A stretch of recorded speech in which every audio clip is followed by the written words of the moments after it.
Hi friends, welcome to serial அரங்கம். இன்றைக்கி ஜூலை 23 இந்த சீரியல் அரங்கம் சேனலை நீங்கள் இப்போ தான் ஃபஸ்ட் டைம் பார்க்குறீங்க அப்படின்ற மாதிரி இருந்தால் சேனலை சப்ஸ்கிரைப் பண்ணிக்கோங்க. இந்த வீடியோ உங்களுக்கு பிடிச்சிருந்தா வீடியோவை லைக் பண்ணிக்கோங்க. இந்த சீரியல் அரங்கம் சேனலை நிறைந்த அரங்கமாக மாற்றுங்க. இந்த வீடியோவில் நம்ம பார்க்க போகிறது என்னன்னு சொல்லிட்டு பார்த்தீங்கன்னா, காதல் காதல் காதல் சீரியலுக்கான ரிவ்யூ தான் வந்து பார்க்க போகிறோம். இந்த சீரியலை யாரெல்லாம் ஃபாலோ பண்ணுறீங்க மறக்காமல் கமெண்ட் செக்ஷனில் வந்து சொல்லுங்கள். இது வந்து ஒரு ஃபேமிலி சப்ஜெக்ட் தான். ஆனால் அதில் ஒரு காதல்னாவே பிடிக்காத ஒரு குடும்பத்தில் காதல் வந்து அடுத்தடுத்து வந்ததுன்னா என்னெல்லாம் நடக்கும் அப்படின்ற மாதிரி தான் வந்து சீரியல் போயிட்டுருக்கு. இப்போ வந்து பார்த்தா ஸ்வேதாவை கல்யாணம் பண்ணிக்க வேண்டிய மாப்பிள்ளை புத்தி சுவாதீனம் இல்லைன்றது லாஸ்ட் மினிட்ல தெரிஞ்சதுனால இந்த கல்யாணம் நின்று போயிடுது. அப்புறம் வந்து என்ன பண்ணுறாங்க, இப்போது முறை மாப்பிள்ளைங்களே 3 பேர் இருக்காங்க. ஓகேவா, அர்ஜுன், ஆதவன், கார்த்திக், இவங்க 3 பேரில் யாராவது ஒருத்தவங்கள கல்யாணம் பண்ணலாம் அப்படின்னு சொல்லும்போது ஸ்வேதாட்டையே வந்து கேட்குறாங்க, நீ யாரை கல்யாணம் பண்ணிக்க விரும்புகிற அப்படின்னு சொல்லும்போது, எனக்கு சின்ன வயசுலேருந்தே அர்ஜுனை தான் ரொம்ப ரொம்ப பிடிக்கும், அதனால நான் அர்ஜுனே கல்யாணம் பண்ணிக்கிறேன் அப்படின்னு சொல்லும்போது அர்ஜுன் தலையில் அது ஒரு பேரிடியாக விழுது. ஏன்னா அர்ஜுன் வந்து மதுவை லவ் பண்ணிட்டு இருக்காங்க அவங்க பாஸ். ஓகேங்களா, இந்த விஷயம் அவங்க அம்மா சரண்யாவுக்கு தெரியும். ஆனால் அப்பா கரிகாலனும் பயங்கர ஸ்ட்ரிக்ட்டு. இந்த கல்யாணத்தை எப்படியாவது நிறுத்துமா, இந்த விஷயமா நீ போய் ஸ்வேதாட்ட வந்து பேசு அப்படின்னு சொல்லிட்டு சரண்யா வந்து அனுப்புகிறாங்க ஸ்வேதாவோட ரூமுக்கு அர்ஜுன். உடனே ஸ்வேதா வந்து அவங்க அத்தையை பார்த்ததும், நானுமே உங்ககிட்ட சில விஷயங்கள்லாம் சொல்லணும் அத்தை அப்படின்ற மாதிரி வந்து சொல்கிறாங்க. என்ன அப்படின்னு சொல்லிட்டு பார்க்கும்போது, எனக்கு சின்ன வயசுலேருந்தே அர்ஜுனை வந்து ரொம்ப பிடிக்கும். சொல்லப்போனால் சின்ன வயசுலேருந்தே நான் வந்து அர்ஜுனை மனசார விரும்பிட்டு இருந்தேன். ஆனால் எனக்கு மாமாவை எதிர்த்து பேசுகிறதுக்கு அப்போ வந்து தைரியம் இல்லாமல் போயிடுச்சு. அதனால தான் இந்த விருப்பத்தை நான் வந்து தெரிவிக்கவே இல்லை. இப்போ கடவுளாக பார்த்து என்னோட ஆசையை வந்து நிறைவேற்ற போகிறாங்க. உங்களுக்கு கண்டிப்பாக நான் ஒரு நல்ல மருமகளாக இருப்பேன்.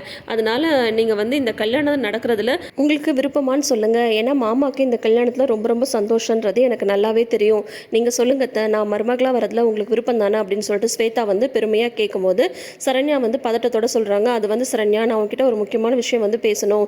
அதாவது வந்து அர்ஜுனுக்கு இந்த கல்யாணத்தில் வந்து விருப்பம் இல்லைம்மா அப்படின்னு சொல்கிறாங்க. என்னத்தை சொல்கிறீங்க அப்படின்னா தான், ஆமாம்மா, அவனுக்கு இந்த கல்யாணத்தில் வந்து விருப்பம் கிடையாது அப்படிங்கும்போது, ஏன் அர்ஜுன் இந்த கல்யாணத்தை வேணான்னு சொல்கிறான், அவன் மனசில் வேறு யாராவது இருக்காங்களா அப்படின்னு சொல்லி கேட்குறாங்க ஸ்வேதா. ஏன்னா வந்து அர்ஜுன் மதுவை லவ் பண்ணுறது ஸ்வேதாவுக்கு வந்து தெரியும். அந்த விஷயம் சரண்யாவுக்கு தெரியுமா தெரியாதான்னு சொல்லிட்டு இவங்களுக்கு தெரியணும் இல்லையா. அதனால் என்ன பண்ணிடுறாங்க, எதனால் அப்படின்னு கேட்கும்போது, இல்லை அர்ஜுன் வந்து வேற ஒரு பொண்ணை லவ் பண்ணுறானா, அதுதான் அவனோட பாஸ் இருக்காலம்மா மது, அவளைதான் அவன் வந்து லவ் பண்ணிகிட்ருக்கான் அப்படின்னு சொல்லும்போது, அப்புறம் வந்து மதுவும் வந்து அர்ஜுனை லவ் பண்ணுறாங்களா அப்படின்னு சொல்லிட்டு கேட்குறாங்க. இல்லைம்மா இல்லை அப்படின்னு சொல்லும்போது, அப்புறம் என்னத்தை அப்படின்னு சொல்லும்போது, இல்லைம்மா, ஆனால் அர்ஜுன் வந்து கல்யாணம் பண்ணால் மதுவை தான் கல்யாணம் பண்ணிப்பேன்னு சொல்கிறான். அதனால் உங்ககிட்ட பேசி எப்படியாவது இந்த கல்யாணத்தை வந்து நிப்பாட்ட சொல்கிறாமா அப்படின்னதும், அத்தை நீங்கள் போயிட்டு அர்ஜுனை கொஞ்சம் வர சொல்லுங்கள் அப்படின்றாங்க. என்னவா சொல்கிற அப்படின்னதும், ஆமாம் நான் அர்ஜுன்கிட்ட கொஞ்சம் பேசணும், நீங்கள் வர சொல்லுங்கள் அப்படின்றாங்க.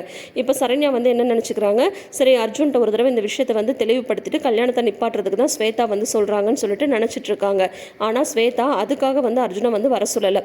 வெளியில் போயிட்டு சரண்யா வந்து சொல்கிறாங்க, ஸ்வேதா உங்ககிட்ட பேசணும்னு சொல்கிறா அப்படின்னது, நீ சொல்லிட்டியாம்மா நான் மதுவை லவ் பண்ணுறேன்னு சொல்லிட்டியாங்கும்போது, சொல்லிட்டேன்டா, அநேகமாக அதை பற்றி பேசுதான் அவன் வந்து உன்னை கூப்பிட்றான்னு நினைக்கிறேன், நீ போய் பேசு அப்படின்னு சொல்லிட்டு சரண்யா வந்து சொல்லிட்டு வெளியில் நின்றுட்டு இருக்காங்க. அதுக்கப்புறம் வந்து அர்ஜுன் வந்து உள்ளே போகிறாங்க. உனக்கு இந்த கல்யாணத்தில் விருப்பம் இல்லையா அர்ஜுன் அப்படின்னு சொல்லிட்டு ஸ்வேதா வந்து கேட்குறாங்க. ஆமாம், அம்மா தான் சொல்லியிருப்பாங்கள்ல நான் மதுவை தான் லவ் பண்ணுறேன் அப்படின்னு சொல்லும்போது, இவங்க வந்து சொல்கிறாங்க, 2 வருஷத்துக்கு முன்னாடியே நீ வந்து என்னை கல்யாணம் பண்ணிக்கணும்னு சொல்லிட்டு ஆசைப்பட்டேன். ஆனால் நான் அப்பயே வந்து சொல்லிட்டேன்ல, எனக்கு அந்த மாதிரி அபிப்பிராயம்லாம் இல்லைன்னு சொல்லிட்டு, இப்போ வரைக்கும் எனக்கு அதே அபிப்பிராயம் தான், எனக்கு உன்னை கல்யாணம் பண்ணிக்கிறதுல அபிப்பிராயம் கிடையாது அப்படிங்கும்போது, அது காரணம் வந்து நீ மதுவை லவ் பண்ணுறது தானே அப்படிங்கும்போது, ஆமாம் அப்படின்னு சொல்கிறாங்க. மது வந்து உன்னை லவ் பண்ணுறாளா அப்படின்னு கேட்குறாங்க.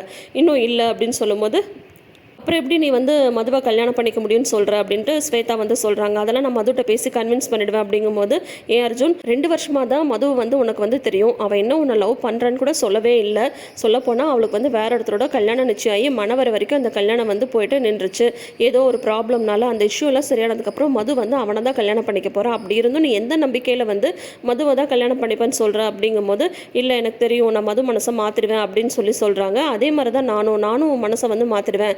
2 வருஷம் லவ் பண்ண அந்த பொண்ணுக்காக நீ இவ்வளோ தூரம் வந்து உருகி பேசுறியே, நான் உன்னை 13 வருஷமாக லவ் பண்ணிட்டுருக்கேன், சின்ன வயசுலேருந்து நான் உன்னை லவ் பண்ணிட்டுருக்கேன், அந்த விஷயத்தை நான் ஆல்ரெடி உங்ககிட்டே சொல்லவும் சொல்லிட்டேன், நீ எனக்கு கிடைக்க மாட்டேன்னு தெரிஞ்சதுக்கப்புறம் தான் நான் வந்து இந்த கல்யாணத்துக்கு வந்து ஒத்துக்கிட்டேன். ஆனால் மறுபடியும் வந்து கடவுளாக பார்த்து உன்னை வந்து எனக்கு கல்யாணம் பண்ணி வைக்க இப்படி ஒரு ஏற்பாடு வந்து பண்ணியிருக்காரு. அப்படி இருக்கும்போது நான் எப்படி உன்னை வந்து மிஸ் பண்ணுவேன்?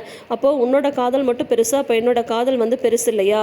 நீ 2 வருஷமாக லவ் பண்ணுற அவளுக்கு அவ்வளோ முக்கியத்துவம் கொடுக்குற, 13 வருஷமாக உனக்காக இங்கே ஒருத்தர் ஏங்கிட்டு இருக்கேன், நீ ஏன் அதை வந்து புரிஞ்சுக்கவே மாட்டேன்ற, உனக்காக நான் 13 வருஷமாக காத்துட்ருக்கேன், ஆனாலும் உனக்கு ஒரு ஆளாக தெரியவே இல்லைல்ல அப்படின்னு சொல்லும்போது, ஐயோ ஸ்வேதா பைத்தியம் மாதிரி வந்து பேசாத, என்னன்னாலும் எனக்கு உன் மேலே அந்த மாதிரி ஒரு ஃபீலிங்கே வரவே இல்லை, எனக்கு வந்து மதுவை தான் பிடிச்சிருக்கு, மது தான் என் லைஃப் பார்ட்னராக வரணும்னு நான் நினைக்கிறேன் அப்படின்னு சொல்லும்போது, இப்பயே போய் மதுவை கூட்டிட்டு வா, மது உன்னை கல்யாணம் பண்ணிக்கிறேன்னு சொல்லட்டும், அதுக்கப்புறம் நான் இந்த கல்யாணத்தை நிப்பாட்டுறேன் அப்படின்னு அதுவும் திரும்ப திரும்ப என்ன ஸ்வேதா இதையே சொல்லிட்டு இருக்க, மது தான் இப்போ என்ன லவ் பண்ணலன்னு சொல்கிறேனே அப்படின்னா அதையே தான் அர்ஜுன் நானும் சொல்கிறேன். மது உன்னை லவ் பண்ணல, புரியுதா? அவள் வந்து வேற ஒருத்தவங்கள தான் கல்யாணம் பண்ணிக்க போகிறான். ஆனால் நான் வந்து உன்னை லவ் பண்ணுறேன். உன்னை லவ் பண்ணுற ஒரு பொண்ணை நீ ஏன் கல்யாணம் பண்ணிக்கக்கூடாது? நம்ம லைஃப் வந்து சந்தோஷமாக இருக்கும், புரியுதா? நான் உன்னை வந்து நல்லா பார்த்துப்பேன் அர்ஜுன், உனக்கே அது புரிய மாட்டேங்குது அப்படின்னதும் மதுவோட மனசை நான் மாற்றிடுவேன் அப்படிங்கும்போது அதே நம்பிக்கை தான் எனக்கும். உன் மனசை வந்து நான் மாற்றிடுவேன் கண்டிப்பாக. நீ என்னோட கல்யாணம் மட்டும் பண்ணிக்கோ, என் கூட சேர்ந்து வாழ வாழ டெஃபினட்டாக என்னை வந்து உனக்கு வந்து பிடிச்சிடும். அர்ஜுனுக்கு பயங்கர கோவம் வந்துடுது. என் பைத்தியம் நீ திரும்ப திரும்ப இதே பேசிட்டு இருக்க அப்படின்னதும் சரி போ, இப்பயே போய் வந்து மாமாட்ட வந்து சொல்லு, மதுவை தான் நான் லவ் பண்ணுறேன், அதனால் வந்து என்னால் ஸ்வேதாவை கல்யாணம் பண்ணிக்க முடியாது, நீ சொல்லு அப்படின்னு சொல்கிறாங்க. நான் எப்படி சொல்ல முடியும்? நான் சொன்னால் அப்பா வந்து செய்ய மாட்டார், நீ சொன்னால் தான் ஒத்துப்பாரு, அதனால் நீ சொல்லு அப்படிங்கும்போது என்னால் முடியாது அர்ஜுன், நான் உன்னை கல்யாணம் பண்ணிக்கணும்னு ஆசைப்பட்றேன், இந்த கல்யாணத்தை நிப்பாட்டுங்கன்னு கண்டிப்பாக நான் சொல்லவே மாட்டேன். உனக்கு வந்து என்னை கல்யாணம் பண்ணிக்க இஷ்டம் இல்லைன்னா நீ வேணால் போய் சொல்லு, எனக்கு வந்து ஸ்வேதாவை வந்து பிடிக்கல, மதுவை தான் பிடிச்சிருக்கு, மதுவை கல்யாணம் பண்ணுவீங்கன்னு வந்து சொல்லு. ஒருவேளை மதுவே உன்னை லவ் பண்ணாலும் கண்டிப்பாக இந்த கல்யாணத்துக்கு மாமா வந்து ஒத்துக்க மாட்டாங்க, ஏன்னா நம்ம ஃபேமிலியில் லவ்ன்றதே ஆகாது. அப்படி இருக்கும்போது நீயும் மதுவும் லவ் பண்ணுறீங்கன்னு சொன்னால் கூட மாமா கல்யாணத்துக்கு ஒத்துக்க மாட்டாங்கன்னு எனக்கு நல்லாவே தெரியும், உனக்கு தைரியம் இருந்தால் நீ போய் சொல்லு அப்படின்னு சொல்லிட்டு ஸ்வேதா வந்து அடம் பிடிச்சி நின்றுட்டு இருக்காங்க. ரெண்டு பேருக்கும் பயங்கர வாய் வார்த்தை தகராறு போயிட்டு இருக்கு. அதுக்குள்ளார வந்து பார்த்தீங்கன்னா கதவை திறந்துட்டு கரிகாலன் பாட்டி இவங்க எல்லாரும் வந்துடுறாங்க. பாத்தியடா வந்து ஸ்வேதாவை கல்யாணம் பண்ணிக்க போகிறான்னு தெரிஞ்சதுக்கப்புறம் அவர் ரூமில் இல்லாமல் ஸ்வேதா கூட நின்று பேசிட்டு இருக்கான். சின்ன வயசுலேருந்தே இவங்க ரெண்டு பேருக்குள்ளார நல்ல பொருத்தம் தான், நம்மளுக்கு தான் இதெல்லாம் தெரியாமல் போயிடுச்சு, போங்க போங்க முகூர்த்தத்துக்கு நேரமாகுது, போங்க போங்க அப்படின்ற மாதிரி வந்து சொல்கிறாங்க. அதுக்கப்புறம் வந்து பார்த்தா ஸ்வேதாவுமே வந்து பார்த்தா கொஞ்சம் டிஸ்டர்ப்டாக தான் இருந்துகிட்ருக்காங்க, இந்த கல்யாணம் நல்லபடியாக நடக்கணும் அப்படின்னு சொல்லிட்டு. ஆனால் வந்து அவங்க மாமாவை மாரி எதுவுமே நடக்க போகிறதில்ல. அர்ஜுன்கிட்ட வந்து அர்ஜுன் வந்து அவங்க மாமாட்ட இந்த விஷயத்த சொல்கிறதுக்கு வாய்ப்பும் இல்லை. ஸ்வேதா அதையும் சொல்கிறாங்க, அதே இப்போ உங்கள் அப்பா வந்தார்ல, சொல்லியிருக்க வேண்டியது தானே எனக்கு ஸ்வேதாவை கல்யாணம் பண்ணிக்க இஷ்டம் இல்லைன்னு சொல்லிட்டு, அது உன்னால் முடியாது சரியா, அதனால் நான் நினச்சது தான் நடக்கும், பேசாமல் என் கழுத்தில் தாலியை கட்டு அப்படின்ற மாதிரி அவங்க வந்து சொல்லிடுறாங்க. அதுக்கப்புறம் பார்த்தா அர்ஜுன் வந்து சரண்யா வந்து கூப்பிட்றாங்க. சரண்யா வந்து கூப்பிட்டு ஸ்வேதா என்னடா இப்படி சொல்கிறா அப்படின்னு சொல்லிட்டு கேட்கும்போது, ஆமாம்மா அவள் சொன்னால் ஒத்துக்கவே மாட்டேன்றா, பைத்தியம் மாதிரி வந்து சொன்னதே திரும்ப திரும்ப சொல்லிட்டுருக்கா, அவள் சின்ன வயசுலேருந்து நான் லவ் பண்ணுறேன்னு சொல்லிட்டு என்ன தான் கல்யாணம் பண்ணிப்பேன்னு சொல்கிறான், ஆனால் என்னால் கண்டிப்பாக அவளை ஒய்ஃபாலாம் நினச்சே பார்க்க முடியாது, மதுவை தவிர வேறு யாரையும் என்னால் மனசால் கூட ஏற்றுக்க முடியாது, இப்போ நீ தான் இதை வந்து நடத்தி வைக்கணும் அப்படின்னு சொல்கிறாங்க. நான் என்னடா பண்ண முடியும் அப்படின்னது, நீ போய் அப்பாட்ட வந்து சொல்லு, அர்ஜுனுக்கு வந்து இந்த கல்யாணத்தில் விருப்பம் இல்லைன்னு சொல்லு அப்படிங்கும்போது, ஐயோ நான் வந்து இதை போய் உங்கள் அப்பாட்ட சொல்லி உங்கள் அப்பா உன்னை ஏதாவது பண்ணிட்டு வரோன்னு எனக்கு பயமாக இருக்குடா அப்படின்னு சொல்கிறாங்க. அம்மா இந்த கல்யாணம் மட்டும் நடந்ததுன்னா அப்புறம் நான் ஏதாவது வந்து பண்ணிப்பேன், சொன்னால் கேளுமா, நீ போய் அப்பாட்ட சொல்லு அப்படின்னு சொல்கிறாங்க. அங்கே வந்து பார்த்தா கரிகாலனும் சரி அந்த பாட்டிமாவும் சரி பேரனுக்கும் பேத்திக்கும் கல்யாணம் நடக்க போகுதுன்னு சொல்லிட்டு அந்த பாட்டிமாவுக்கு ஒரே சந்தோஷம். சின்ன வயசுலேருந்தே இது வந்து அவங்க யோசிச்சிருக்காங்க, ஆனால் இப்போ தான் நம்மளுக்கு தெரிஞ்சிருக்கு பாரு, அப்படி எது நடக்கணுமோ அது நல்லபடியாக தான் வந்து நடந்திருக்கு, ஒரு விதத்தில் இந்த கல்யாணம் நின்னதும் நல்லது தான், அதனால தான் வந்து அர்ஜுனுக்கும் ஸ்வேதாக்கும் கல்யாணம் நடக்க போகுதுன்ட்டு இவங்க வந்து சந்தோஷமாக பேசிகிட்டு இருக்காங்க.